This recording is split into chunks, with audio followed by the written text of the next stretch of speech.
Electron complex 1 से चलते हुए आ रहे हैं, कॉम्प्लेक्स 4 तक पहुंच चुके हैं। अब ये इलेक्ट्रॉन कहाँ जाएंगे? कॉम्प्लेक्स 5 के पास, जो कि एटीपी सिंथेज है। अब ये यहाँ पर आ चुके हैं कॉम्प्लेक्स 4 के पास, जो है साइटोक्रोम सी ऑक्सीडेज। नीट 2025 में ये जरूर पूछेगा कि हमारे एक NaDH2 के अंदर कितने एटीपी होते हैं और एक FADH2 के अंदर कितने एटीपी होते हैं। कितने एटीपी बनेंगे इस रिएक्शन के एंड में, वो डिपेंड करेगा कि इलेक्ट्रॉन कौन से डोनर से निकल के आ रहा है।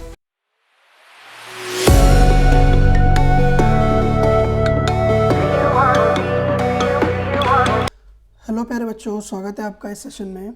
इलेक्ट्रॉन ट्रांसपोर्ट सिस्टम और ऑक्सीडेटिव फोस्फोराइलेशन, इसके ऊपर हमारा आज पूरा सेशन होने वाला है। इस क्लास में इलेक्ट्रॉन ट्रांसपोर्ट सिस्टम को मैं पूरा एलेबोरेट करके समझाऊंगा, एक एक स्टेप को। और अगर कभी आपको इलेक्ट्रॉन ट्रांसपोर्ट सिस्टम नहीं समझ में आया तो इस सेशन में आपको सारी चीज़ें समझ में आने वाली है। बस शर्त यह है कि आपको इस पूरी वीडियो को देखना है और स्टेप बाय स्टेप हर एक स्टेप को समझना है, तभी आप सारी चीज़ें समझ पाओगे।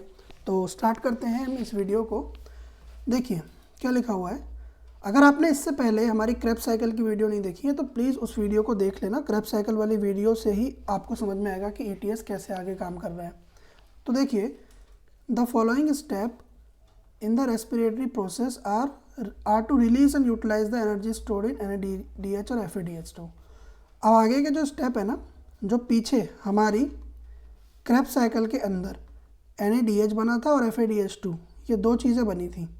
तो इन चीज़ों के बने हुए प्रोडक्ट्स जो हमारे हैं, उन प्रोडक्ट को यानी कि NaDH को और FADH2 को, इन दोनों को मैं यूटिलाइज़ करूँगा अब अपनी क्रेब्स साइकिल के अंदर। यानी कि NaDH और FADH2 जो पीछे क्रेब्स साइकिल में बन गए थे, उनको मैं अब यूटिलाइज़ करने वाला हूँ इलेक्ट्रॉन ट्रांसपोर्ट सिस्टम में। क्योंकि यही जो होंगे, ये दोनों प्रोडक्ट, ये मेरे यूटिलाइज होकर अब मुझे एनर्जी प्रोवाइड करेंगे ETS के अंदर, जब इनके अंदर से इलेक्ट्रॉन निकलेंगे और जब वो इलेक्ट्रॉन इस इलेक्ट्रॉन ट्रांसपोर्ट सिस्टम में पूरे मूव होंगे। ठीक है। तो इलेक्ट्रॉन ट्रांसपोर्ट सिस्टम के अंदर बेसिकली होता ये है कि जो इलेक्ट्रॉन होता है वो पास होता है एक कैरियर से दूसरे कैरियर के पास, और उसी पासिंग ऑन मूवमेंट के अंदर ही हमारी पूरी एनर्जी का सिंथेसिस होता है। यानी कि एक कैरियर होता है, फिर दूसरा होता है, फिर तीसरा होता है, ऐसे करके टोटल हमारे पास 5 कैरियर होते हैं। ठीक है। तो उन 5 कैरियर्स में ऐसे करके इलेक्ट्रॉन हमारा मूव होता है और उसी से ही फिर हमारी लास्ट वाले कैरियर से एनर्जी बन जाती है। सिर्फ इतना आसान है इलेक्ट्रॉन ट्रांसपोर्ट सिस्टम। अगर एक एक करके हम इसको अच्छे से समझ लें और NCERT की लाइनों से ही समझ लेना, तो ये ज़्यादा हमारे लिए आसान हो जाता है। ज़्यादा कुछ इसमें पढ़ने के लिए हमारे पास है नहीं। तो इलेक्ट्रॉन ट्रांसपोर्ट सिस्टम में सबसे पहली लाइन को अगर मैं पढ़ता हूँ यहाँ पे, तो इलेक्ट्रॉन्स फ्रॉम द NaDH, जो हमारा NaDH मॉलिक्यूल है, वहाँ से इलेक्ट्रॉन प्रोड्यूस होते हैं माइटोकॉन्ड्रियल मैट्रिक्स के अंदर, सिट्रिक एसिड साइकिल के जब होती है हमारे अंदर। ठीक है। NaDH डिहाइड्रोजिनेस जो हमारा कॉम्प्लेक्स 1 है, ये हमारा कॉम्प्लेक्स है, इसका नाम है NaDH डिहाइड्रोजिनेस। मैट्रिक्स के अंदर माइटोकॉन्ड्रिया के NaDH प्लस H पॉजिटिव से NAD प्लस पॉजिटिव बनता है और इसके दौरान ना इलेक्ट्रॉन निकल जाते हैं हमारे। ये इलेक्ट्रॉन को निकलवाने का और इस प्रोसेस को कंप्लीट करवाने का काम ये कॉम्प्लेक्स 1 NaDH डिहाइड्रोजिनेस करता है, और यहाँ से 2 इलेक्ट्रॉन हमारे निकल जाते हैं। ये हमारी हो गई पहली प्रोसेस। अब जो ये इलेक्ट्रॉन मेरे निकल जाते हैं, ये इलेक्ट्रॉन FMN कॉम्प्लेक्स से, फिर FES कॉम्प्लेक्स से होते होते यूबिक्विनोन नाम के कॉम्प्लेक्स के पास पहुंच जाते हैं। तो यहाँ पर यही चीज़ लिखी हुई है, electron are then transferred to ubiquinone located within the inner membrane. ये इनर माइटोकॉन्ड्रियल मेम्ब्रेन में यूबिक्विनोन नाम का कॉम्प्लेक्स मौजूद होता है। इस यूबिक्विनोन कॉम्प्लेक्स के पास ये इलेक्ट्रॉन पहुंच जाते हैं जो NaDH से निकले थे। यूबिक्विनोन से फर्दर ये इलेक्ट्रॉन हमारे यूबिक्विनॉल के पास पहुंच जाते हैं। इसका नाम हमारा होता है यूबिक्विनॉल। ये है हमारा यूबिक्विनॉल। यहाँ पे इलेक्ट्रॉन आ जाते हैं साइटोक्रोम B के पास, और सेम जो हमारे इलेक्ट्रॉन होते हैं वो सक्सिनेट डिहाइड्रोजिनेस कॉम्प्लेक्स 2 से FAD के पास आते हैं और FES कॉम्प्लेक्स से होके यहाँ पर भी एक यूबिक्विनॉल मौजूद होता है, और इस यूबिक्विनॉल से इस यूबिक्विनॉन से यूबिक्विनॉल के पास पहुंच जाते हैं। और अगेन यहाँ से जो इलेक्ट्रॉन मूवमेंट होता हुआ है वो साइटोक्रोम B से, यानी कि साइटोक्रोम B हमारा जो है वो 2 जगह से इलेक्ट्रॉन को हमारे रिसीव कर रहा है। एक हमारे इलेक्ट्रॉन को रिसीव कर रहा है नीचे से, और एक इलेक्ट्रॉन को रिसीव कर रहा है ऊपर से।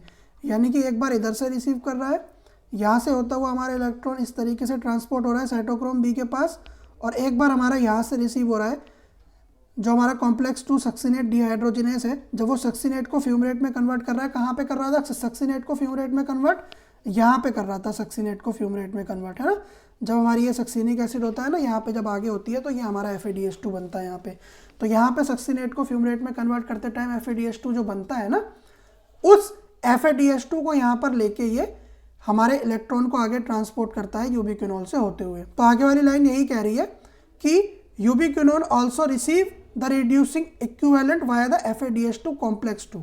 इस कॉम्प्लेक्स 2 से हमारा जो ये है यूबिक्विनोल हमारे इलेक्ट्रॉन को रिसीव करता है। आगे हो रहा है इस साइकिल के अंदर क्या, the reduced ubiquinol is then oxidised with the transfer of electron to the cytochrome C via cytochrome B1 complex. अब ये जो हमारा यूबिक्विनोल है, ये पहले तो ऑक्सीडाइज हो गया था इलेक्ट्रॉन लेके, अब ये इलेक्ट्रॉन लेके जब ऑक्सीडाइज हो गया तो अब ये रिड्यूस हो जाएगा अपने इलेक्ट्रॉन साइटोक्रोम B को देके इधर भी और साइटोक्रोम B को देके इधर भी। अब पहले ही इधर से ऑक्सीडाइज हो गया था इलेक्ट्रॉन लेके, अभी इलेक्ट्रॉन देके क्या हो गया है, रिड्यूस हो गया है। अब हमारे इलेक्ट्रॉन साइटोक्रोम B के पास आ चुके हैं, जो कि एक पार्ट है साइटोक्रोम BC1 कॉम्प्लेक्स का। किसका पार्ट है? साइटोक्रोम BC1 कॉम्प्लेक्स का। अब जब साइटोक्रोम BC1 कॉम्प्लेक्स के साइटोक्रोम B के पास इलेक्ट्रॉन आ चुके हैं, तो अब ये आगे ट्रांसफर हो जाएंगे साइटोक्रोम C कॉम्प्लेक्स के पास। साइटोक्रोम C कॉम्प्लेक्स हमारा जो होता है वो एक कॉम्प्लेक्स होता है जो अटैच्ड रहता है हमारी surface of inner membrane and act as a mobile carrier. ये आउटर मेम्ब्रेन पे अटैच रहता है, हमारी ये जो इनर मेम्ब्रेन है ना, इस इनर मेम्ब्रेन में ये अटैच रहता है साइटोक्रोम B कॉम्प्लेक्स। देखो, एक यहाँ पे अटैच हो रखा है और एक यहाँ पे अटैच हो रखा है, दो जगह ये साइटोक्रोम B कॉम्प्लेक्स अटैच हो रखा है, और यहीं से ये मूवमेंट होता हुआ जो हमारे इलेक्ट्रॉन है साइटोक्रोम C कॉम्प्लेक्स से ये इस तरफ इलेक्ट्रॉन हमारे मूव करते हैं, और एक कॉपर सेंटर 1 यहाँ पर होता है A, और कॉपर सेंटर B यहाँ पे होता है कॉपर सेंटर B। तो इन दोनों के बीच में ये इलेक्ट्रॉन इस तरीके से मूव करता है। तो यहीं पर ये लिखा हुआ है कि the outer surface of inner membrane and act as a mobile carrier for the transfer of electron between complex 3 and complex 4। तो ये जो साइटोक्रोम C है ये एक कैरियर की तरह मूव करता है इलेक्ट्रॉन्स को साइटोक्रोम BC1 से कॉम्प्लेक्स 4 यानी कि साइटोक्रोम C ऑक्सीडेज तक। ठीक है, ये बात आपको समझ में आनी चाहिए। अब जो हमारे इलेक्ट्रॉन है ना वो कॉम्प्लेक्स C से कॉम्प्लेक्स 4 की तरफ आ चुके हैं साइटोक्रोम C वाले कॉम्प्लेक्स से होते हुए। ठीक है, अब ये यहाँ पर आ चुके हैं कॉम्प्लेक्स 4 के पास जो है साइटोक्रोम C ऑक्सीडेज, जैसा कि आप इस पिक्चर में देख पा रहे हो। अब हो क्या रहा है, यहाँ पर लिखा हुआ है when electron pass from one carrier to another from complex 1 to complex 4 in the electron transport chain they are coupled to ATP synthase complex 5 for production of ATP from ADP। इसने बोला कि जो इलेक्ट्रॉन कॉम्प्लेक्स 1 से चलते हुए आ रहे हैं complex 4 तक पहुंच चुके हैं, अब ये इलेक्ट्रॉन कहाँ जाएंगे? कॉम्प्लेक्स 5 के पास, जो कि ATP सिंथेज है। कौन है? ATP synthase. ये है कॉम्प्लेक्स 5 ATP सिंथेज, और यहाँ पे ये इलेक्ट्रॉन यूज होंगे ATP बनाने में। किसमें? ATP बनाने में। और वो ATP कैसे बनेगी? ADP से। और ADP में जब हमारा IP जुड़ जाता है यानी कि इनऑर्गेनिक फॉस्फेट, तो ये आपको पता है कि हमारे ATP में बन जाता है। ठीक है, तो कॉम्प्लेक्स 5 के पास हमारा ये इलेक्ट्रॉन आके काम करेगा, जो कि ऊपर से आ रहा था हमारा। ठीक है, the number of ATP molecule synthesised depend on the nature of electron donor. अब कितने ATP बनेंगे इस रिएक्शन के एंड में, वो डिपेंड करेगा कि इलेक्ट्रॉन कौन से डोनर से निकल के आ रहा है। ये चीज़ बहुत ज़रूरी है इसके अंदर, इसका हमें बहुत ज़रूरी याद होना चाहिए और पता भी होना चाहिए कि कौन डोनेट कर रहा है शुरू में इलेक्ट्रॉन। तो जो डोनेट कर रहा है वही हमारा डोनर होगा इलेक्ट्रॉन का। तो अगर हमारा NADH डोनर हुआ, कौन हुआ? NADH हमारे इलेक्ट्रॉन का डोनर हुआ शुरू में, तो हमारे पास 3 मॉलिक्यूल ऑफ ATP के बनते हैं। यहां पर लिखा हुआ है कि 1 molecule of NADH give rise to 3 molecules of ATP। पहली चीज हो गई है। अगर हमारा FADH2 डोनर हुआ, कौन हुआ? FADH2, जो सक्सीनेट से फ्यूमरेट बन रहा था ना ऊपर सिट्रिक एसिड साइकिल में, वहां पे FADH2 बन रहा था, तो 2 मॉलिक्यूल ऑफ ATP बनेगा। क्या बनेगा? 2 मॉलिक्यूल ऑफ ATP।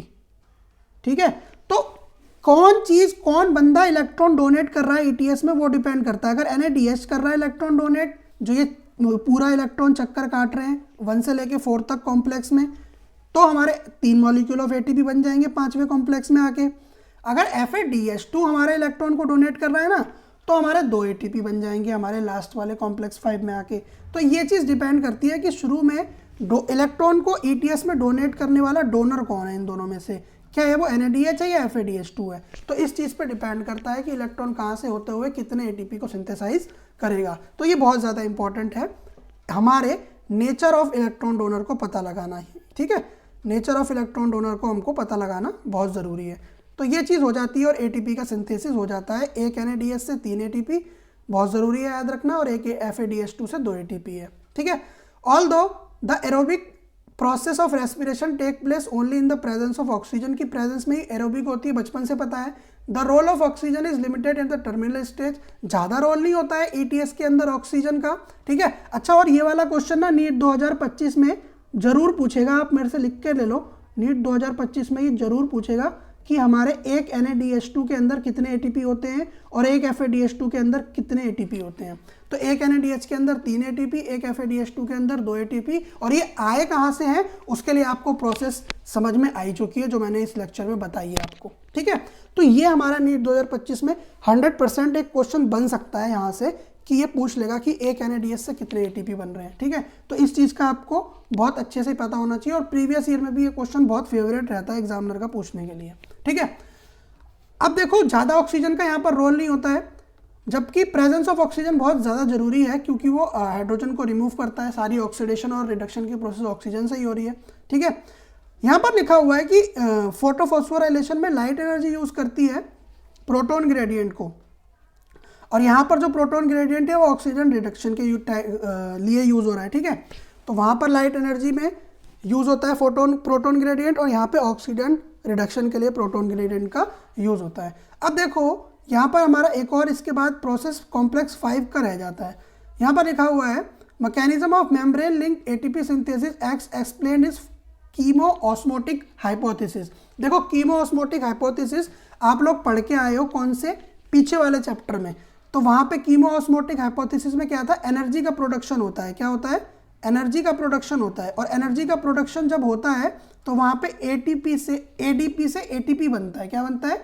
ADP से ATP बनता है कीमो ऑस्मोटिक हाइपोथेसिस में। तो वही कीमो ऑस्मोटिक हाइपोथेसिस पीछे वाला जो सेक्शन है वो यहाँ पर आ गया, और यहाँ पर भी हमारा ADP से ATP का सिंथेसिस होगा। तो क्या सारी चीज़ें लूप में चल रही है? क्या आपको हर एक प्लांट फिजियोलॉजी का चैप्टर समझ में आना चाहिए, तभी आप सारी चीज़ें समझ पाओगे। तो हर एक चीज़ लिंक है बेटा, हर एक चीज़ आपको समझ में आनी चाहिए, हर एक चीज़ लूप में चल रही है। ये इन्फिनिटी लूप है। कैसा लूप है ये? Infinity loop. तो हमेशा ये चीज़ें इस तरीके से ऐसे ऐसे ऐसे ऐसे चलती रहेंगी जब तक आपको, तभी आपको कॉन्सेप्ट समझ में आएगा, बिना उसके आपको कॉन्सेप्ट नहीं समझ में आ सकता। ठीक है, तो देखो, the energy release during the electron transport system utilised in synthesising the ATP with the help of ATP synthase complex 5 जो ऊपर था हमारे पास। This complex consist of 2 major component F1 and F0। यहाँ पर देख रहे हो, ये एक दरवाजे के हैंडल जैसा हमारा एक कॉम्पोनेंट यहाँ पर लगा हुआ है। ठीक है, तो ये दरवाजे के हैंडल जैसा जो कॉम्पोनेंट है ना, यही भाई मेन कॉम्पोनेंट है हमारे ATP को बनाने वाला। दरवाजे का हैंडल, इसको हल्के मत लो। ठीक है, द F1 हेड पीस इस पेरिफेरल प्रोटीन कॉम्प्लेक्स, जो बाहर की तरफ मौजूद होता है उसको हम F1 और हेड पीस बोल देते हैं, और यही साइट होती है ATP बनने की ADP से, और इनऑर्गेनिक फॉस्फेट जब जुड़ता है। F0 जो है वो इंटीग्रल मेम्ब्रेन बाउंड कॉम्प्लेक्स होता है जो अंदर की तरफ मौजूद है। ठीक है, अब होता यह है कि जैसे ही प्रोटॉन क्रॉस करता है इनर मेम्ब्रेन को, यानी कि जैसे ही प्रोटॉन इधर से इधर आता है, ये देख रहे हो ये डायरेक्शन, इधर से इधर जैसे ही प्रोटॉन आ रहा है, वैसे ही क्या होगा, ADP फट से पकड़ेगा इनऑर्गेनिक फॉस्फेट को और ये ले ATP को बना देगा। किसको बना देगा? ATP को। ये ले, आज तहलका ऑमलेट बनाऊंगा, है ना। तो ATP का प्रोडक्शन इसने कर दिया, तहलका ATP का। किसका? तहलका ATP का प्रोडक्शन इसने कर दिया। और यहाँ पर एक और चीज़ मेरे यार याद होनी चाहिए आपको, कि 4 हाइड्रोजन पास करेंगे जब F0 से F1 की तरफ, तभी हमारे ATP का प्रोडक्शन होगा। ठीक है, तो 4H+ passes through the F0 from the intermembrane space to the matrix down the electrochemical potential proton gradient। ठीक है, तब हमारे ATP का प्रोडक्शन होता है। The passage of proton through the channel is coupled by the synthesis of ATP, ये आप जान चुके हो।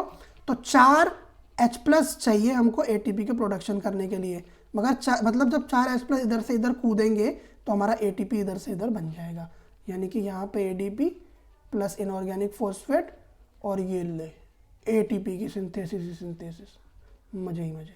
ठीक है, तो ये हमारा ATP का सिंथेसिस यहाँ पे फाइनली हो जाता है। तो मेरे बच्चों, मैं आशा करता हूँ कि आपको ये लेक्चर समझ में आया होगा। तब तक के लिए आपको सत श्री अकाल, राम राम, सलाम। और आप लोग इस चैनल को सब्सक्राइब कर लो अगर नहीं किया है अब तक, और अपने दोस्तों तक शेयर कर दो। आज इस वीडियो में इतना ही। अगली वीडियो में आपसे मिलते हैं कोई इंटरेस्टिंग से टॉपिक को लेके, और उस वीडियो में आपको कंसेप्चुअल इस टॉपिक को पढ़ाएंगे। तब तक के लिए thank you very much. Like कर देना, शेयर कर देना इस सेशन को, और कैसा लगा यार कमेंट करके ना ज़रूर एक बार बता दो कि कैसा लग रहा है ये सेशन तुम्हें। अगर इसके पहले के भी लेक्चर समझ में आए ना तो मतलब मोटिवेशन आता है, पता है मेरे को, तो मैं और वीडियोस आपके लिए डालूंगा। तो आप प्लीज़ यार थोड़ी भर भर के तारीफ़ कर दो कमेंट सेक्शन में कि आपको कितना अच्छा ये सेशन लगा। तब तक के लिए मिलते हैं, थैंक यू वेरी मच।